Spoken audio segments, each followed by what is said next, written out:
LPG సిలిండర్లు సకాలంలో సరఫరా చేయడం లేదంటూ వైఎస్ఆర్ కడప జిల్లా పులివెందుల ప్రజలు ఆగ్రహం వ్యక్తం చేస్తున్నారు. డెలివరీ కోడ్ వచ్చినప్పటికీ సిలిండర్లు అందజేయడం లేదని మండిపడుతున్నారు.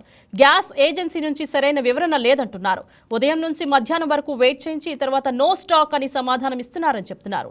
ప్రజలు ఇబ్బంది పడుతుంటే అధికారులు చోద్యం చూస్తున్నారని ఆరోపిస్తున్నారు. బ్లాక్ మార్కెట్ను అరికట్టడంలో అధికారులు విఫలమయ్యారని స్థానికులు చెప్తున్నారు.